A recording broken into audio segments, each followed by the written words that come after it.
आज़ाद बेटी गुलाम बहू। आज की इस कहानी में हम देखेंगे कि कैसे एक आज़ाद बेटी शादी के बाद गुलाम बहू बन जाती है। निर्मला अपनी बेटी मधु को बड़े ही प्यार से रखती थी। वह उसे पढ़ाती लिखाती, उसके बालों में तेल लगाती, उसे खेलने के लिए भेजती और उससे देश दुनिया के बारे में बातें करती। मधु भी पढ़ लिख कर कुछ बनना चाहती थी। वो पढ़ाई में भी बहुत अच्छी थी। लेकिन एक दिन निर्मला की बुआ सास उसके घर आती है। अरे निर्मला, अरे ओ निर्मला, कहाँ है तुम? अरे बुआ, आप कब आए? आइए आइए बैठिए। अरे ये मत समझना कि मैं यहाँ किसी लालच में आई हूँ या फिर कुछ खाने के लिए आई हूँ। मैं तो ये बताने के लिए आई हूँ कि वो प्रिया है ना, अरे राधिका की बेटी, भाग गई किसी लड़के के साथ। अरे नहीं बुआ, वो भागी नहीं, बल्कि राधिका ने उसे पढ़ने के लिए विदेश भेजा है। जाने से पहले हम लोगों ने साथ खाना खाया था, बल्कि राधिका के पापा ही उसे छोड़ने के लिए एयरपोर्ट पर गए थे। अरे हाँ, पता है पता है, मैं तो तुझे वो बता रही थी जो लोग आपस में बात कर रहे हैं।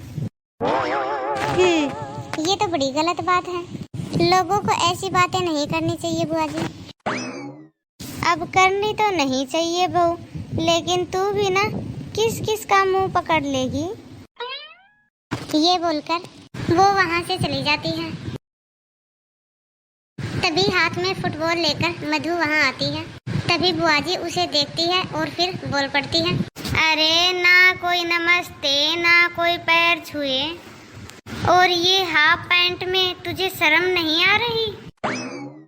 मधु कुछ कहती, उससे पहले ही निर्मला बोल पड़ती है, बुआ जी वो आपको जवाब नहीं दे पाएगी, क्योंकि मैंने उसे बड़ों को जवाब देना नहीं सिखाया है।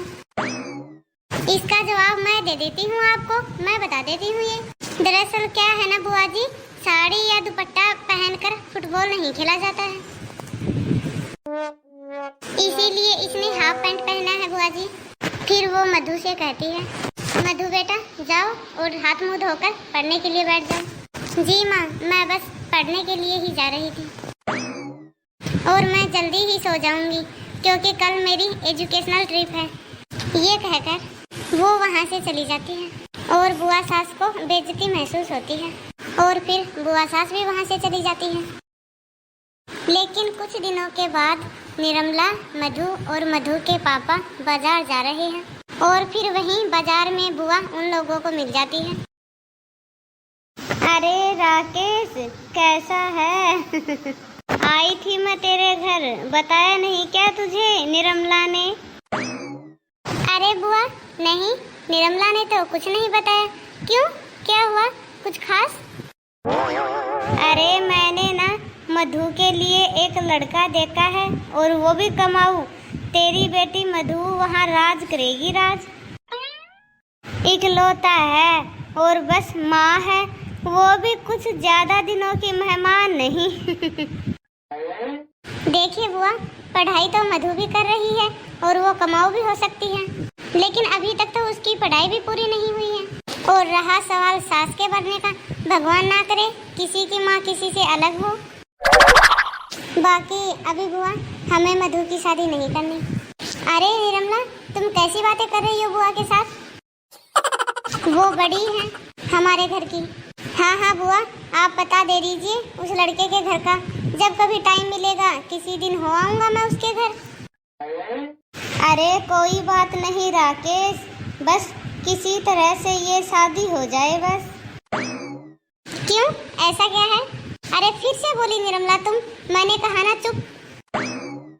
अब चलो यहाँ से चुपचाप। निर्मला और मधु राकेश के साथ चुपचाप वहाँ से चले जाते हैं। निर्मला को हर बार बुआ की बात चुभती है। आखिरकार क्यों वो मधु के पीछे हाथ धोकर पड़ी है उसकी शादी के लिए। जब रात को राकेश घर पर आता है, तब उसके हाथ में एक मिठाई का डब्बा होता है। निर्मला, अरे ओ निर्मला, कहाँ हो तुम? अरे मिठाई, क्या बात है, आपका प्रमोशन हो गया क्या? वाह जी वाह। हाँ हाँ, अब मैं बहुत ही जल्द ससुर बन जाऊंगा। मैंने ना मधु की शादी उस घर में तय कर दी है, जहाँ का पता बुआ ने मुझे दिया था। अरे निर्मला, लड़का ना बहुत सुंदर है और माँ का क्या?